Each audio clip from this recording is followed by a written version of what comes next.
Halo guys, selamat datang di JPG Media. Mari belajar bersama JPG. Kali ini saya akan mencoba menjelaskan bagaimana dan apa yang harus teman-teman persiapkan dalam menghadapi tes masuk kerja di kantoran, terutama pekerjaan administrasi yang selalu berhubungan dengan Microsoft Excel. Sebagai informasi, saya juga bekerja di kantoran, pernah menjadi peserta tes kemampuan Microsoft Excel, dan juga pernah menjadi panitia tes untuk calon pekerja. Sehingga, saya yakin tutorial video ini akan dibutuhkan oleh teman-teman yang akan melakukan tes kemampuan Microsoft Excel. Oke, langsung saja. Pertama, teman-teman harus mampu membuat tabel. Membuat tabel ada beberapa cara. Salah satunya dengan memanfaatkan border ini seperti ini. Kita blok tabel, ini baris, ini kolom, berapa baris dan berapa kolom sesuai dengan yang diinginkan oleh panitia, dan kita klik all borders. Sebagai kepala tabel, kita buat di paling atas, misalnya di sini nama, alamat, dan lain-lainnya. Kita buat di sini apa-apa gitu.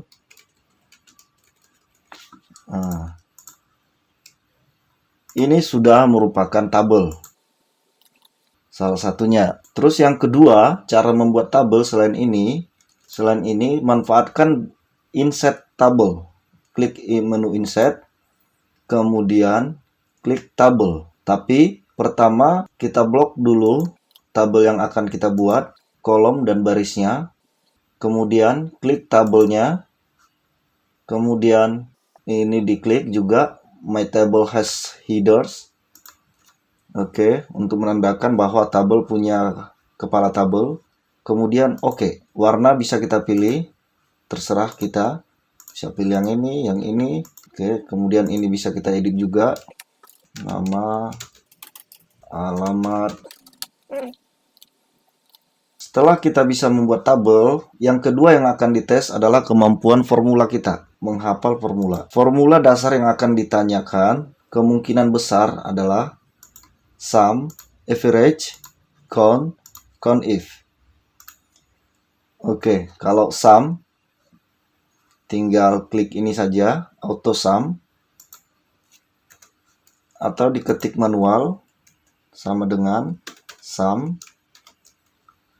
blok semua, tutup kurung, buka kurung, jangan lupa. Oke, rumus sum. Kemudian average. Average ini mencari rata-rata seluruh baris yang terisi. Kita coba average, blok semua, tutup kurung. Nilai rata-rata ini. Ini komanya ada beberapa di belakang. Kita bisa kurangkan dengan mengklik ini. Ini menambahkan, ini mengurangkan koma, angka di belakang koma. Oke. Kemudian count. Count ini berfungsi untuk menghitung baris yang telah terisi. Kita coba count, buka kurung, blok semua baris, tutup kurung. Jadi yang terisi ada 9 baris. Jika kita delete 1, maka yang terisi 8 baris, 7 baris, 6 baris. Oke. Kemudian count if. Count if ini berfungsi untuk menghitung bilangan yang sama. Terdapat berapa bilangan yang sama di satu kolom ini. Oke, kita coba. Count if. Buka kurung, blok. Ini titik tanda kutip atau semicolon. Terus angka apa yang ingin kita cari? 4 misalnya. Terdapat 2 angka 4 di kolom ini. Kita lihat 1, 2. Kemudian kita cari misalnya angka 8. Terdapat 1 angka 8 di kolom ini. Setelah rumus ini, sum, average, count, if, kita akan dites lagi ke tahap berikutnya yang lebih sulit. Oke, sekarang kita akan lanjut ke tahap selanjutnya, yaitu langkah yang ketiga yang perlu teman-teman ingat. VLOOKUP dan HLOOKUP. VLOOKUP berfungsi mengambil data dari tabel vertikal dengan patokan salah satu sel. Di sini ini B4 adalah sel patokan, yaitu B4 silinder blok ini. Jadi seluruh ini isi tabel B4 ini, isi tabelnya aja ya, menjadi sel patokan. Sedangkan ini adalah sumber tabel data, yaitu ini. Jadi kalau kita buat ulang, sama dengan VLOOKUP sel patokannya, oke. Titik koma ini bisa saja koma di komputer teman-teman ya. Kebetulan di komputer saya menggunakan titik koma. Oke, kemudian blok sumber data yang akan dipindahkan ke sini. Sumber datanya ada di sini. Kita blok isi tabelnya saja. Misalnya dari sini ke sini. Oke, kita blok. Kemudian kita harus tekan F4 untuk mengabsolutkan tabel ini agar tidak berpindah-pindah. Oke, kita tekan F4.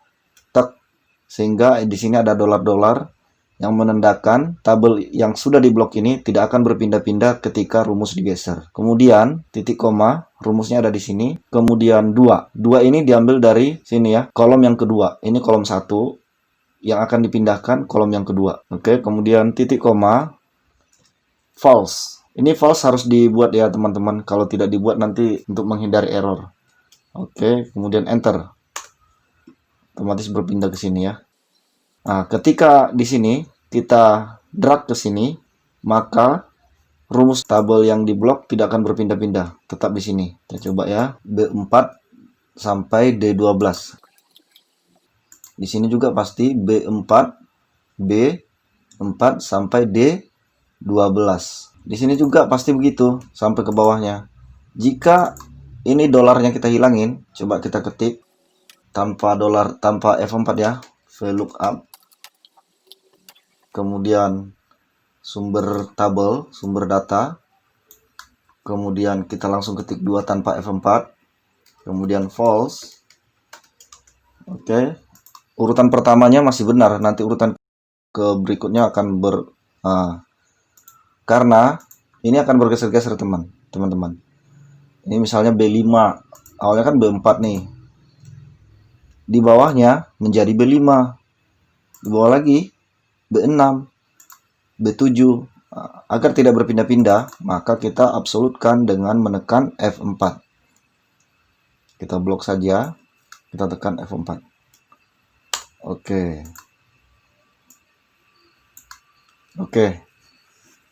Bagaimana dengan HLOOKUP? HLOOKUP sama, logikanya sama, memindahkan data dengan patokan sel data tabel horizontal. H ini maksudnya horizontal. Oke. Misalnya ini, saya sudah buat di persentase diskon ini 5. Saya ambil 5 ini dari sini. Silver berarti 5, gold berarti 10, platinum berarti 15. Karena ini silver 5%, saya pindahkan ke gold maka 10%. Sama dengan ini, gold 10%. Logikanya sama ya teman-teman. HLOOKUP saya ketik aja biar lebih gampang, sama dengan HLOOKUP buka kurung, ini tabel selnya ketutup, saya geser pakai kursor saja. Oke, D3 ini patokannya, terus sumber data, isi tabelnya aja. Ini bentuk tabelnya horizontal, ini kepala tabel. Jika tabel horizontal, maka kepala tabelnya berada di samping kiri. Kalau vertikal, kepala tabelnya ada di atas. Oke. Titik koma, kemudian 2. Urutan data yang akan kita ambil ada di baris kedua. Kemudian, karena hanya satu sel yang akan kita isi, maka tidak perlu kita F4-kan. Kita hanya cukup ketik false. Kemudian enter. Ini karena teks ya, teman-teman. Kita buat number. Kemudian kita enter lagi. Oke. 10%. Saya pindahkan ke silver 5%, saya pindahkan platinum 15%. Ini rumus perkalian, yaitu dari total harga kali diskon. Ini rumus sum. Ini rumus pengurangan. Total harga dikurang diskon. Oke. Rumus selanjutnya yang tidak akan pernah luput dari tes Excel, tes Microsoft Excel adalah rumus if. Rumus if ini berhubungan dengan logika teman-teman. Di sini saya sudah buat contoh rumus if dengan 4 kondisi. Logikanya begini. Jika jenis kartu biasa, maka diskon 0%. Jika jenis kartu silver, maka diskon 5%. Jika jenis kartu gold, maka diskon 10%. Selain daripada yang ini semua, kenakan diskon 15%. Selain daripada ini semua adalah platinum, maka 15%. Kemudian kita enter. Kita drag ke bawah. Oke, saya ulangi lagi, penjelasannya adalah begini. Sama dengan if, jika, buka kurung, jenis kartu sama dengan biasa, jenis kartu sama dengan, karena biasa itu adalah teks, maka harus diawali titik 2, biasa, dan diakhiri tanda petik, maksud saya tanda petik ya. Maka, diskonnya berapa kalau biasa? 0%. 0% itu juga teks ya. Kalau tidak dibuat tanda petik nanti akan dikalikan sendiri 0 kali 100 0 per 100. Hitungannya 0 bagi 100. Jadi kita harus buat tanda petik juga. Titik koma lagi. Kemudian jika if buka kurung, buat lagi, klik lagi jenis kartu. Jika jenis kartu sama dengan silver, tanda petik, silver, tutup tanda petik, maka diskonnya 5%. Tanda petik lagi 5%. Kemudian kondisi ketiga, jika jenis kartu sama dengan gold, maka diskonnya 10%. 10%.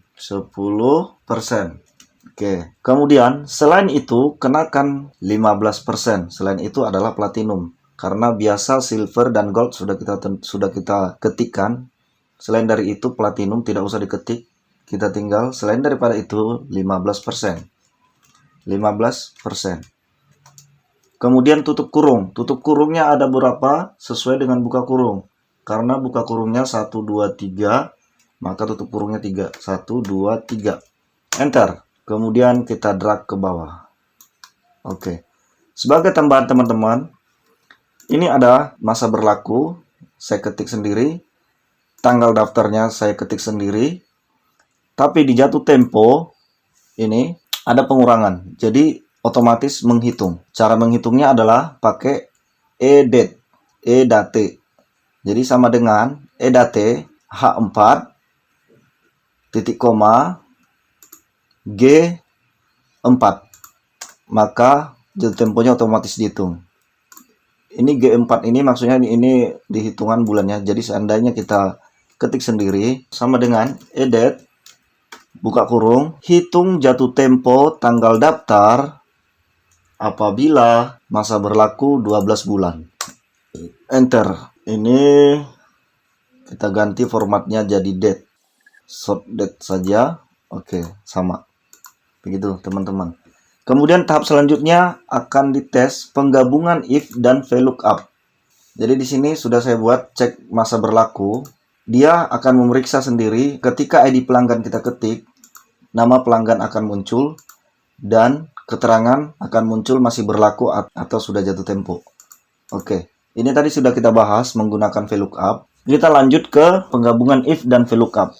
Oke, jika tanggal saat ini lebih besar dari tabel sheet 4 kolom ke-8 1, 2, 3, 4, 5, 6, 7, 8 lebih besar dari sini, tanggal saat ini lebih besar dari sini, maka keterangan yang akan dicantumkan adalah jatuh tempo. Selain daripada itu, masih berlaku. Oke, kita ketik sendiri.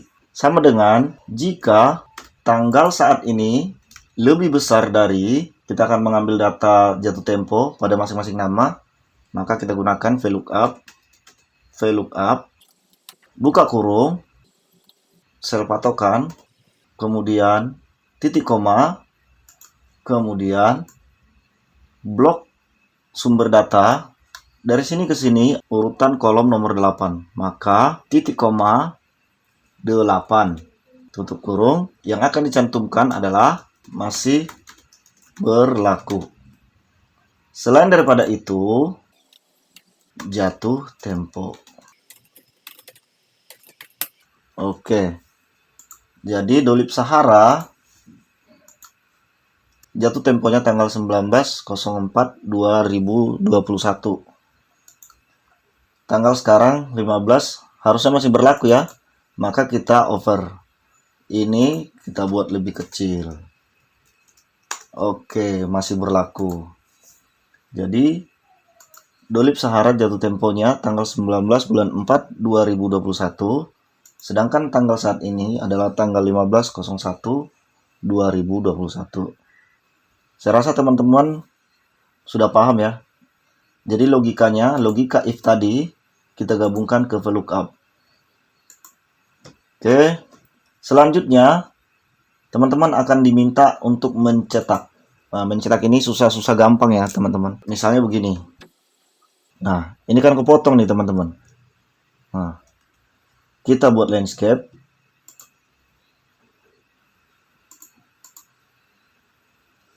Tetap saja kepotong. Kepotong ya teman-teman. Jatuh temponya tidak tercetak. Oke, cara gampang untuk melakukan pencetakan adalah pertama, tentukan jenis kertasnya. Jenis kertasnya A4. Oke, ini ada garis. Perhatikan, garis pinggir adalah batas yang akan dicetak pada halaman pertama ini. Sehingga ini akan masuk ke halaman kedua. Oke. Untuk lebih gampangnya kita buat seperti ini. Nah, ini ya, diklik ya. Page preview. Oke. Bagaimana kalau kita diminta untuk mencetak ini landscape? Oke, portrait. Kita buat portrait. Ini ada terdiri beberapa halaman ya, teman-teman. Kita diminta untuk mencetak ini satu halaman. Kita Ctrl P.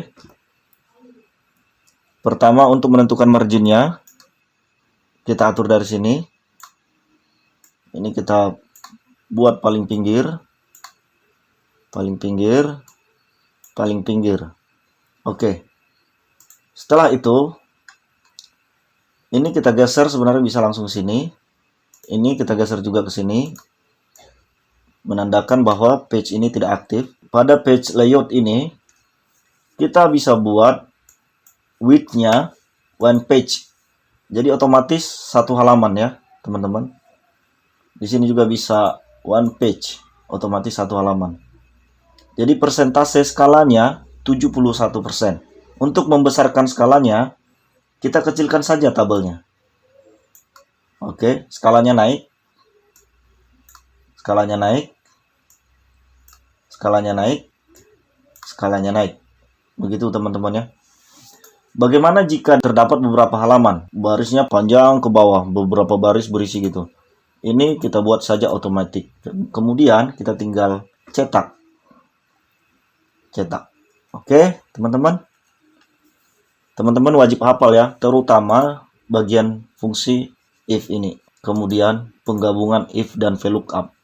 Teman-teman akan sering terjebak di fungsi ini. Oke, teman-teman. Demikian tutorial dari saya. Mohon di-subscribe ya, karena saya akan menyajikan video-video tutorial yang bermanfaat lagi.